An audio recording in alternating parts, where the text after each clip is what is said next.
जय श्री कृष्णा। राधे राधे। कल मैंने आपको 8वां अध्याय पूर्ण सुना दिया था।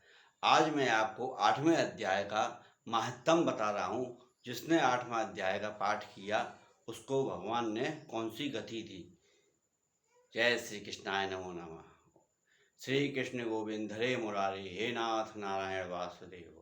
त्वमेव माता च पिता त्वमेव, त्वमेव बंधु सुसखा त्वमेव, त्वमेव विद्या द्रविणम त्वमेव, त्वमेव सर्वम मम देव देव। गीता जी का 8वें अध्याय का महत्तम श्रवण करें। जय श्री कृष्ण। पूरा इसको श्रवण करें, आनंद आएगा। भगवान शिव कहते हैं, देवी आप 8वें अध्याय का महत्तम सुनो।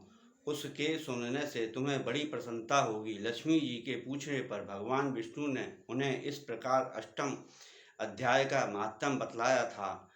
दक्षिण में अमरदकपुर नामक एक प्रसिद्ध नगर है। वहाँ भाव शर्मा नामक एक ब्राह्मण रहता था और वो वैश्यावृत्ति करता था, मांस खाता था, वन में जंगल में जाके जानवरों को मारता था और उसका मांस खाता था, मदिरापान करता था।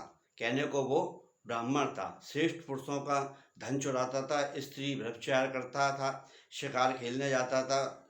शिकार खेलने में दिलचस्पी थी और भयानक स्वभाव का था और मन में बड़े बड़े हौसले रखता था, ख्वाबी हौसले, ये करूँगा वो करूँगा।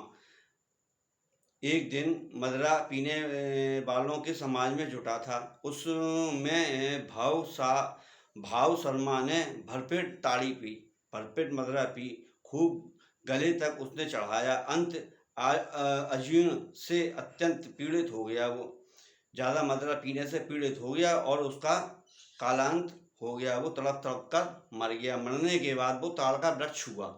ताड़ का वृक्ष होने के बाद उसकी घनी और ठंडी छाया का आश्रय लेकर ब्रह्म राक्षस भाव को प्राप्त हुए कोई पति पत्नी वहाँ रह रहे थे। उसके पूर्व जन्म की घटना इस प्रकार है। जो पेड़ के नीचे जो ब्राह्मण ताड़ी का पेड़ बन गया था, उस पेड़ के नीचे एक ब्राह्मणी रहते थे।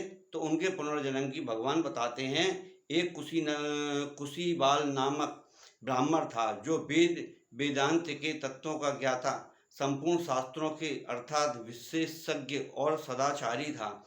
उसकी स्त्री का नाम कुमति थी। उसकी स्त्री का नाम कुमति था। वह बड़े खोटे विचार की थी। वह ब्राह्मण विद्वान होने पर भी अत्यंत लोभवश अपनी स्त्री के साथ प्रतिदिन भैंस, कालपुरुष और घोड़े आदि बड़े दानों को ग्रहण करता था। जैसे जो बड़े बड़ी चीज़ों को, वो लालची था ब्राह्मण, तो इसलिए वो बड़ी बड़ी चीज़ों का दान लेता था। परंतु दूसरे ब्राह्मणों को उसमें से वो उनका हिस्सा नहीं देता था, कौड़ी भर भी नहीं देता था। वे दोनों पति पत्नी कालवश मृत्यु को प्राप्त होकर ब्रह्म राक्षस हुए। वे भूख और प्यास से पीड़ित होकर एक पृथ्वी पर घूमते हुए उसी ताड़ के वृक्ष के पेड़ के, उसी जो ताड़ का वृक्ष बना हुआ था उसी पेड़ के नीचे आए और उसमें मूल भाव में विश्राम करने लगे। इसके बाद पत्नी ने पति से पूछा, नाथ हम लोगों का यहाँ महान दुख कैसे दूर होगा तथा इस ब्रह्म राक्षस योनि से किस प्रकार हम दोनों की मुक्ति होगी। तब उस ब्राह्मण का ब्रह्म विद्या के उपदेश, आध्यात्म तत्व के विचार और कर्म विधि के ज्ञान बिना किस प्रकार संकट से छुटकारा मिल सकता है। यह सुनकर पत्नी ने पूछा कि तत्र ब्रह्म किम ध्यानम किम कर्म पुरुषोत्तम, वह ब्रह्म क्या है, अध्यात्म क्या है और कर्म कौन सा है।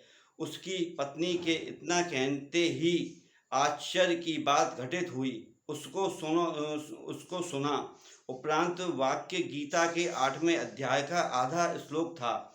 उसके श्रवण से वह वृक्ष उस समय ताड़ के रूप को त्याग कर भाव शर्मा नामक ब्राह्मण हो गया। तत्काल ज्ञान होने से विशुद्ध चित्त होकर वह पाप के चोले से मुक्त हो गया तथा उस आधे श्लोक के ही महात्म से वे पति पत्नी भी मुक्त हो गए। उसके मुख से देवत्व ही 8वें अध्याय का आधा श्लोक निकल पड़ा था। देववश ही उसके मुँह से निकल पड़ा था, मगर वो बोलना नहीं चाह रहा था। ये प्रभु की कृपा हुई, उसके ऊपर निकल पड़ा आया और दोनों पति पत्नी उस विमान पर, आधा श्लोक से उनका उद्धार हो गया। आकाश से एक दिव्य विमान आया और दोनों पति पत्नी उस विमान पर आरूढ़ होकर स्वर्गलोक को चले गए।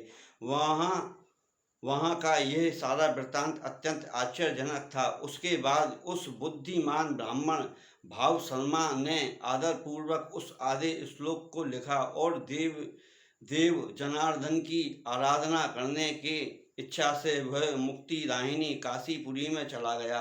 वहाँ उस उदार बुद्धि वाले ब्राह्मण ने भारी तपस्या प्रारंभ की। उसी समय क्षीर सागर की कन्या भगवती लक्ष्मी ने हाथ जोड़कर देवताओं के भी देवता जगतपति जनार्दन से पूछा, नाथ, आप सहसा नींद त्याग कर खड़े क्यों हो गए?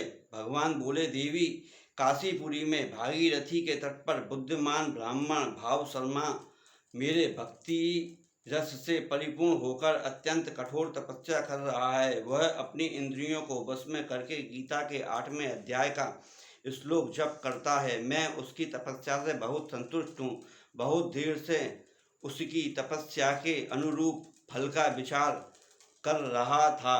प्रिय, इस समय वह फल देने को मैं उत्कंठित हूँ।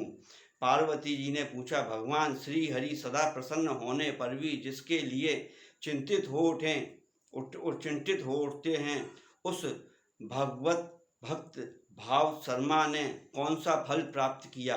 देवी, महादेव जी बोले, देवी, द्विज श्रेष्ठ भाव शर्मा प्रसन्न हुए। भगवान विष्णु के प्रसाद को पाकर अत्यंतिक सुख मोक्ष को प्राप्त हुआ तथा उसके अन्य वंशज भी जो नरक यातना में पड़े थे, उसी के शुद्ध कर्म से भगवत कर्म को प्राप्त हुए। पार्वती, ये 8वें अध्याय का महत्व थोड़े में भी तुम्हें बताया है, इस पर सदा विचार करते रहना।